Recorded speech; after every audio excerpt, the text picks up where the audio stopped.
DSS arrests Edo-based activists, 5 others over planned rally for Burkina Faso's revolutionary leader, Ibrahim Traoré.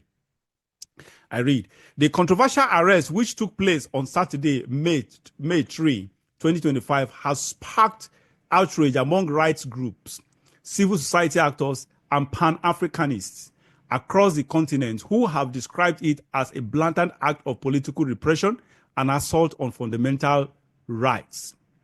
Operatives of Nigeria's Department of State Service, DSS, have arrested Marxist activist and leader of the Talakawa Parliament, Comrade Kola Edokpai, in Benin City, Edo State, over a proposed Pan-African solidarity rally in support of Burkina Faso's revolutionary leader, Captain Ibrahim Traoré.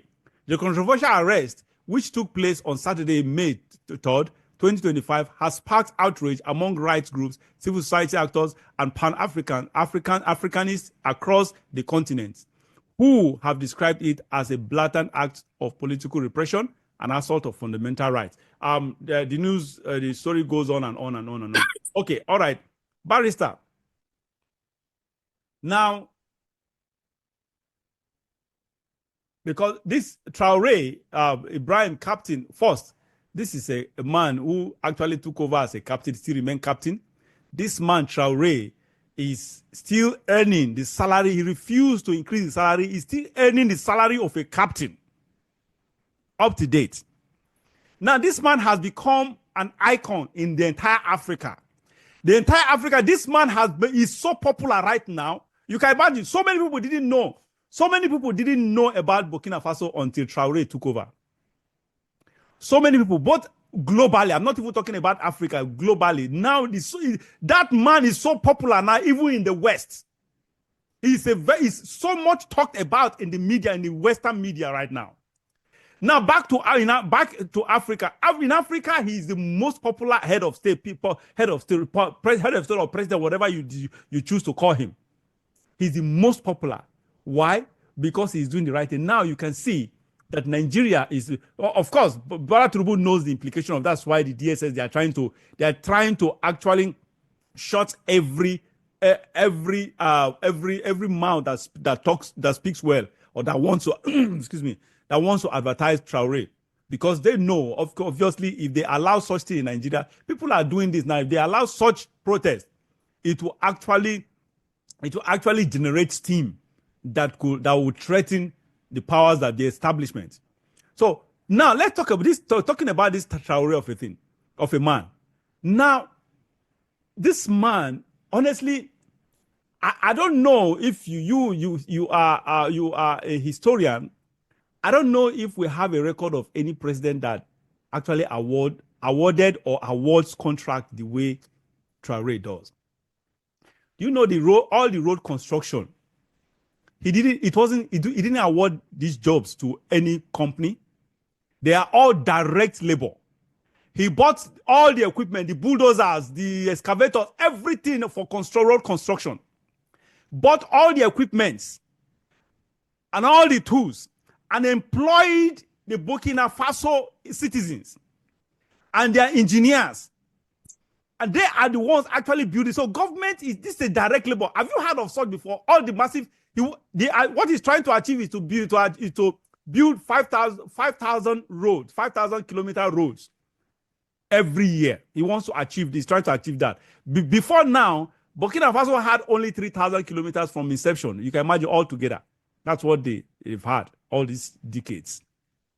Now he's trying to do make it revolutionary by actually achieving 5,000 kilometers of roads annually. And he's not doing this with contractors. He's doing it himself. Direct labor, Barrister. I don't know.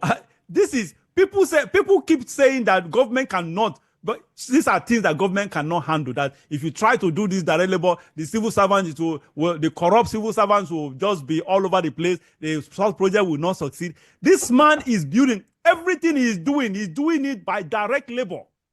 In Burkina Faso, for God's sake. And everything so far, for 2 years, this man has achieved unprecedented results.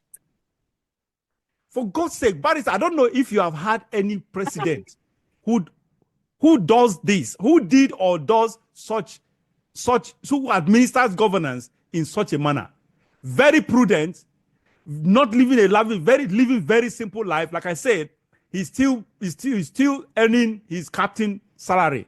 He didn't promote himself. You can imagine a captain still ruling.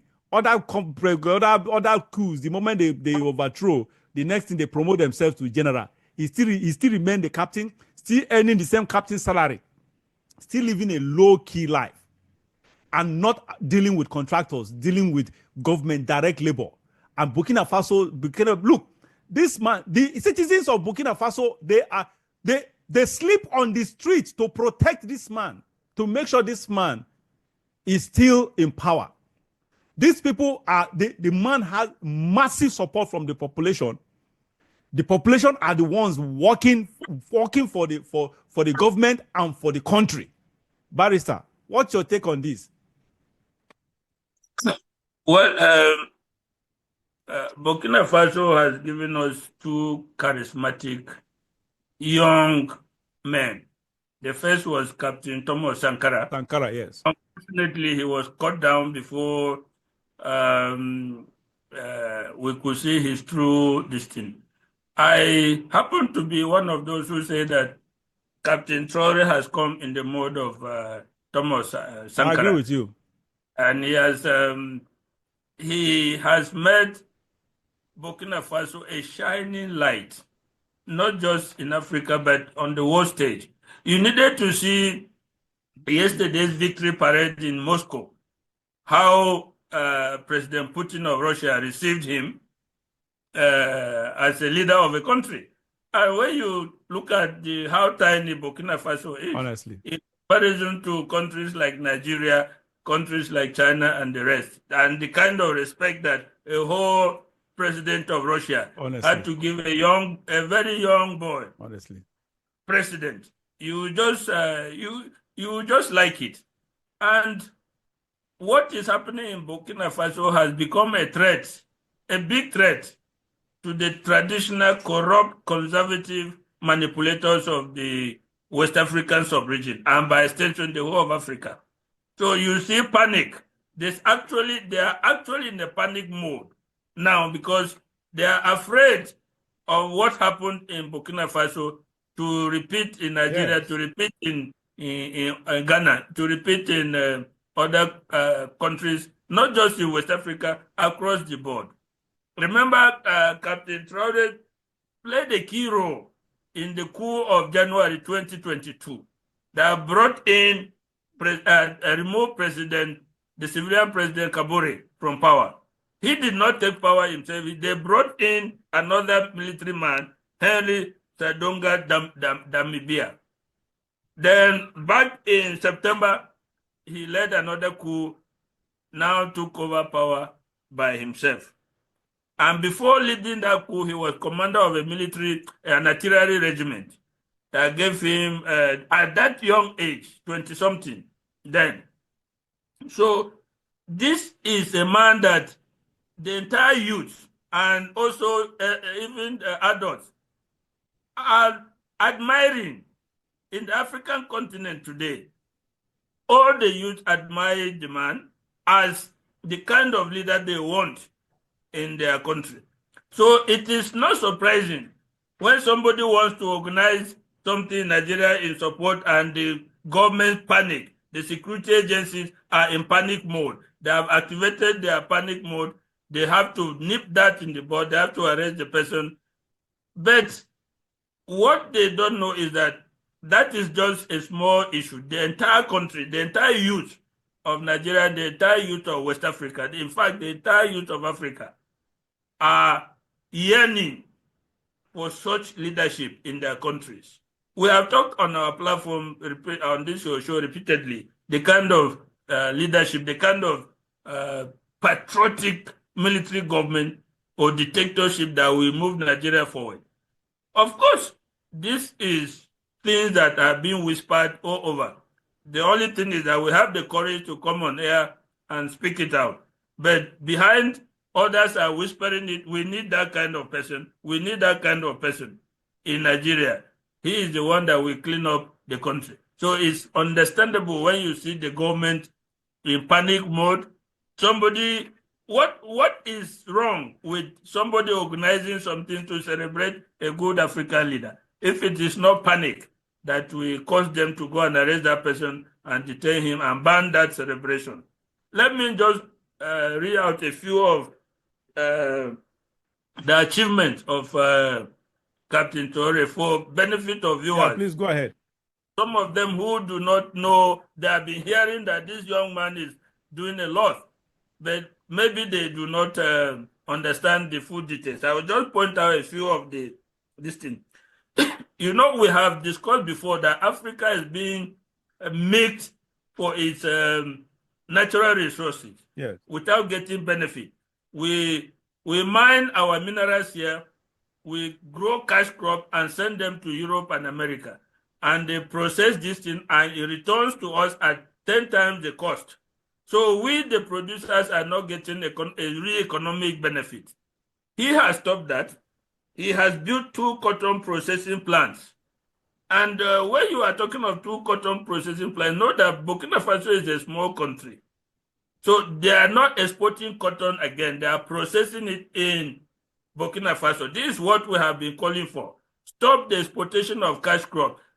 Cocoa in Nigeria, when they take it to Europe, it is transformed into 30 products. All those products come back at a high cost. Let's process it here. Let's have that diversity. Let's have that multiplier effect. He is doing that. He opened the first ever national support center for artisan cotton producers to help people process cotton by themselves, something that was being done in France and other European countries.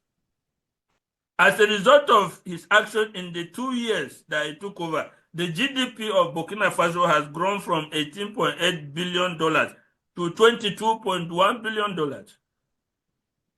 He has said that Burkina Faso and Africa does not need the IMF, does not need the World Bank, and does not need Europe or America. Of course. They don't need them. He has reduced the salary of ministers and parliamentarians and increased the salary of workers. He reduced the salary of the ministers, the politicians, the parliamentarians by 30% and increased the salary of civil servants by 50%. These are the kind of things, you know, the political class are more or less like leeches on the economy. Yeah. They are leeching on the economy without actual input into the economy. The civil servants and the other producers are the real contributors to the economy. He has paid all the local debts. And if they tell you how much Nigeria has in local debts now, you will just close your eyes. Because they're in trillions. They are in trillions. He has built a state-of-the-art gold mine for processing of gold. So go and ban the export of gold. So gold in Burkina Faso will no longer be exported. It has to be processed in all its ramifications. That will bring more revenue to the country. He has opened tomato production factories. Yeah. Factories, not factories, factories. As a result of that, tomato production in Burkina Faso has increased from 315 metric tons to 360 metric tons in 2 years. Millet, which is a staple food in Burkina Faso, has increased from 907,000 metric tons to 1.1 million metric tons, all in this short period that this young man has been in power. Rice production has increased from 280,000 metric tons to 326 metric tons. These are achievements that our leaders will open their mouth in wonder, because they have done 8 years, they have done this years, and you cannot even mention any creation to anything in Nigeria. In 2 years, this young man has achieved all these things. He has banned French military operations in Burkina Faso and expelled all French troops. He's constructing new roads, building new airports. For God's sake, you ask, where does he get all the money for this? The money was there all along. The resources have been there all along. But mismanagement, corruption, lack of focus, and lack of ideas.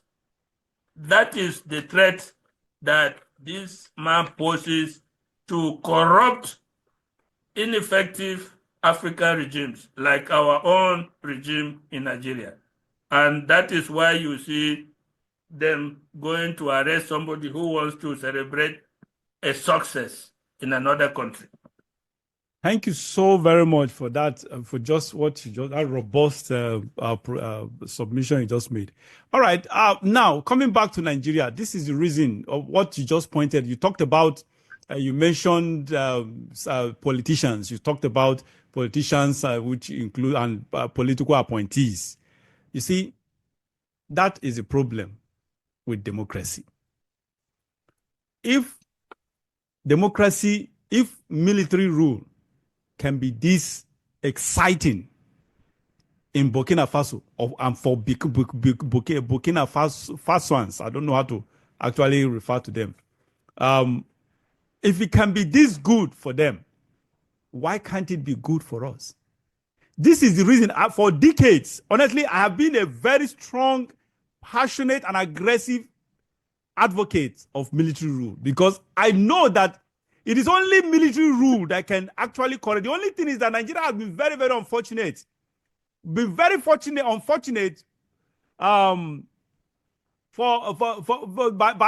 by having actually corrupt military leaders that have actually led Nigeria in the past. That's just the unfortunate thing. What we pray for, what I've always advocated, was military rule that will actually usher in someone like Idiagbon, someone like this Traoré, Thomas Sankara we just talked about right now. That is what we need. This man, this Traoré, should be an inspiration to our military officers, the young ones that are coming up, the captains, the lieutenant, the second lieutenants, the captains, the majors, captain, whatever. This man is a captain, for God's sake, and still a captain ruling a nation. So it should be an inspiration. These our generals are pot-bellied, so generals are extremely corrupt. They cannot do it. Those are the people that Tinubu, that the politicians have bought over. They are just eating fat from the system.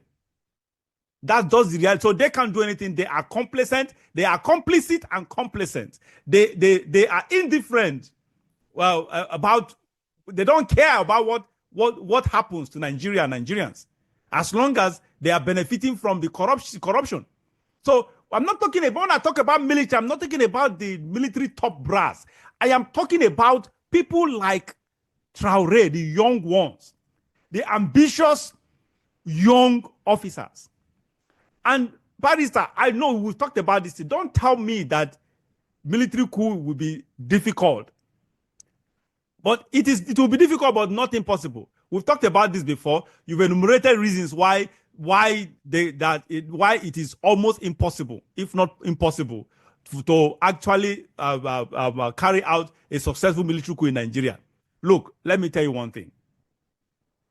I don't believe that it is impossible. I don't believe that it's even almost impossible. I don't even believe that. I believe that it is possible. Look, the military, the reality is what we have today has always been there. Even though people say the military has always been decentralized, it has always been that way. And that is the way military commands are instituted. So that's why we have a different division, GOC this, GOC that, GOC 82 division, Enugu, second division, Ibadan, second division, no, one div, Kaduna, and the Ibadan is, what division is this? Second division, Ibadan, or whatever. We have different military formations, and power devolves to different regions. It has always been that way. Honestly, they said during Buhari's time that the military whatever was concentrated in the north, blah blah blah blah blah. Trust me, it has always been that way. It may not be as clear as it is today as we have it today, but military has always been decentralized. So yet we've had coups, military coups, successful ones in the past, and non-successful ones.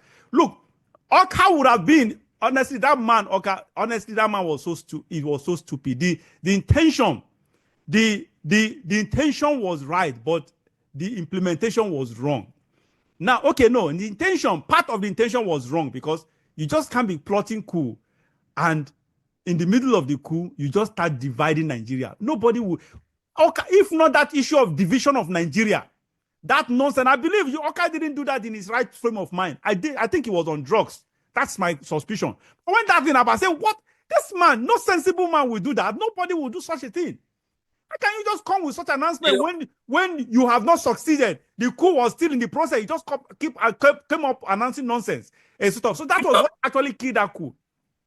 So the reality, hold on, let me land. The reality is, honestly, we can still have a successful coup. All we need is people that have the courage of Traoré, the people that have the courage of Oka, what Oka did. The only thing is you don't need to do whatever you are doing, you do it with like minds. If you have the like mind, Traoré is succeeding today. He succeeded as a military coup leader, and he is succeeding as a military head of state today because he has people of like minds around him.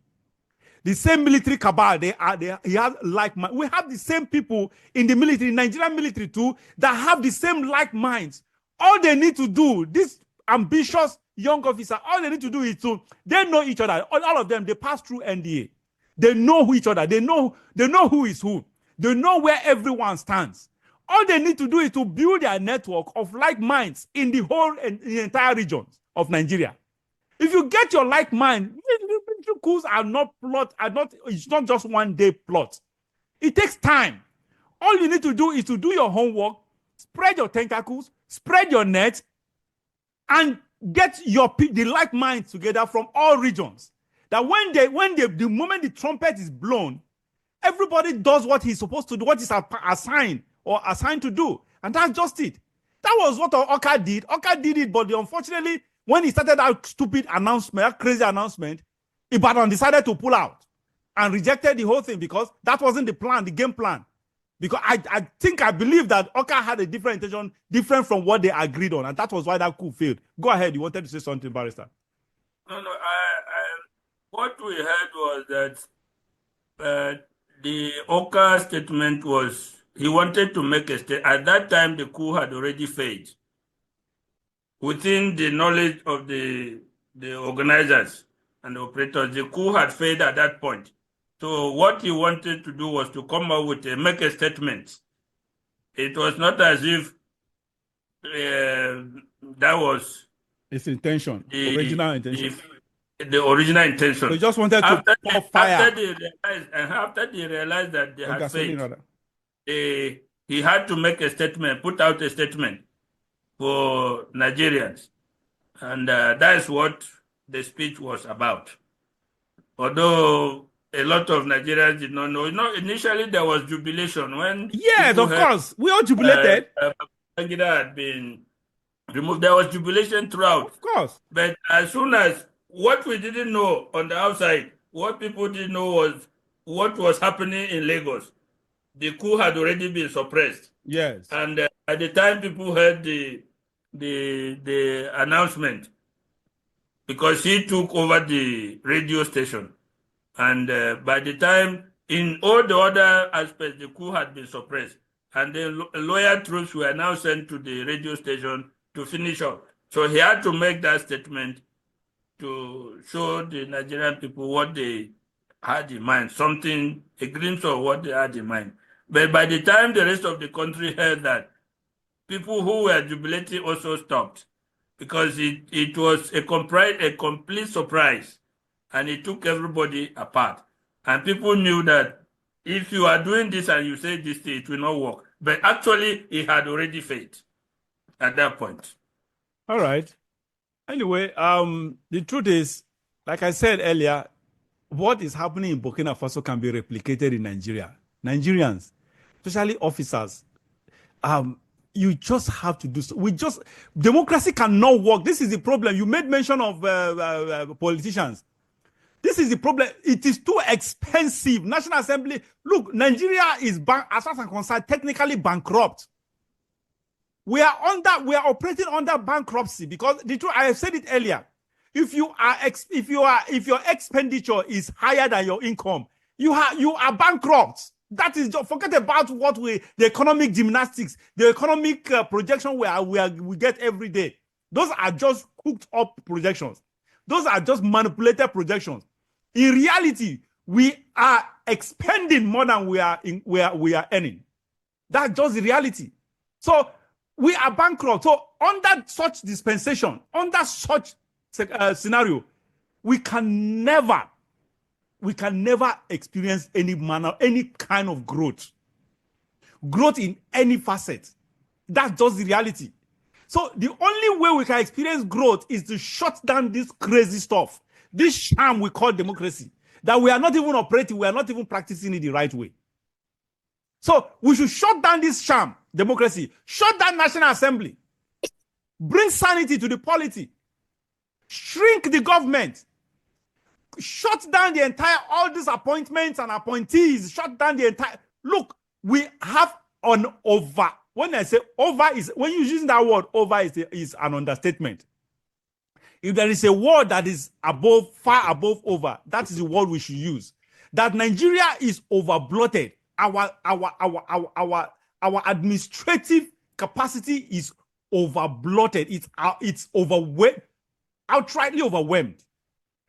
We can't just tolerate that. The worst part is that this current government keep expanding the government that was, even before he came in, was overly over-bloated. If there is a word like that, that's to tell you how over-bloated the system is. This man is still adding to the over-bloatedness. That is the point. So we cannot operate in such a system. Only a military regime can actually grow Nigeria, because I've laid repeated emphasis on this. Even if we have someone like Peter Obi, an administrative saint that becomes the president under a democratic setting like this, he can never do anything. Whatever he does will be very, very insignificant compared to what is needed to be done.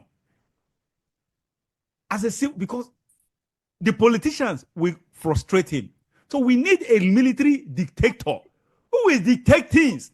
He will give commands. Exact authority over all institutions, and everybody will carry it. If you don't carry it, they'll just throw you behind bars. That is what Nigeria needs now. We need to put this issue of a military leader who will come in and first of all suspend what we call human rights. Because this so-called human right that the West introducing to us or introduced to us is killing us. Part of one of the problems that is killing. It has its own good side and bad. Don't get it wrong. Human right of a thing has the bad, the negative and the positive, the cons and pros of it. There's no doubt about that. But in a situation where we have a military leader like Traoré, suspend this issue of human rights, because the courts are corrupt. We want to follow human rights.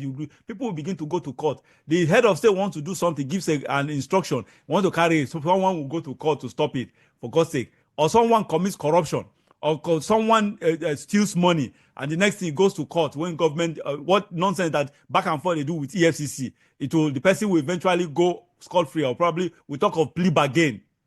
Under military setting, for God's sake. So that's why they suspend constitution. You suspend what you call constitution, that crazy thing called constitution. Suspend it and do the needful. Because sometimes the law can be against the needful, what is right. We have what is right and we have the law. Sometimes, in so many cases, the law can be conflicting with what is right. What Nigeria needs now is not the law. What we need now is doing the right thing. That is just the reality. Sometimes the law and the right goes together, but sometimes they go against each other. But in the Nigerian context right now, in our current situation, the law is working against us. It's working against the growth of Nigeria. What we need is doing the right thing. Let us suspend the law and do the right thing. Doing the right thing is usher in a military dictator who will suspend the constitution and begin to do the right thing, just like Captain Ibrahim Traoré of Burkina Faso is doing right now. If he can do it, Why can't Nigeria do it?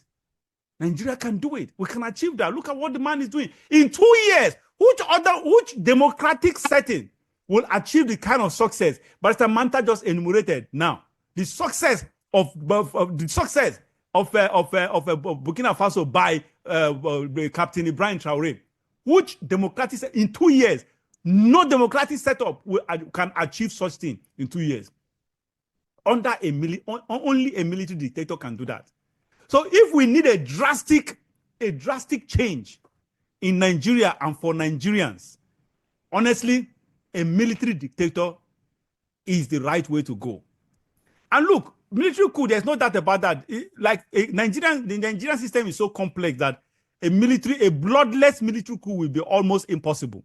That I agree.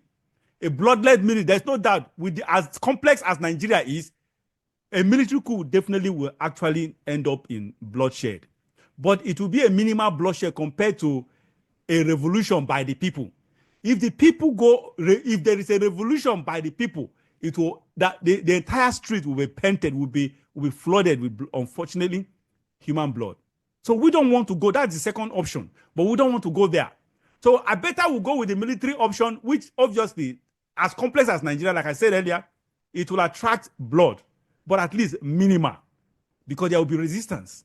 Some people will still pull out of that such coup. Some people will want to go against it or whatever, so there will be blood, but it will be successful. That is what matters. So we need military coup. This cannot be overemphasized. I've been singing this for several decades now. I've never been an advocate of democracy because it is not for our system. Our environment does not. We don't have the enabling environment to accommodate such kind of government. We don't have it. It is the Western idea, and it is their own culture. It is their way of life. It is good for them. So let them have it. Let them own it, have it, and keep it with themselves. Not for us. It is not meant for Nigeria, and that is just the reality. Barrister. Yes,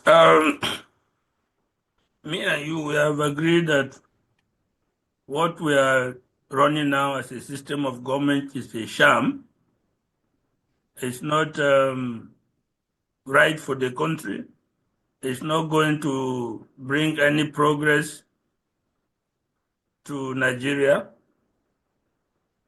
What I can only add is that if we need to sacrifice the present generation for the future of the next generation, I will go along with it. That's it. I agree with you. If we need to sacrifice the present generation, honestly, so that the next generation will have a better country, by all means, we should do it. Because if we don't, things will come to a head at one point. Yeah. And everything will scatter.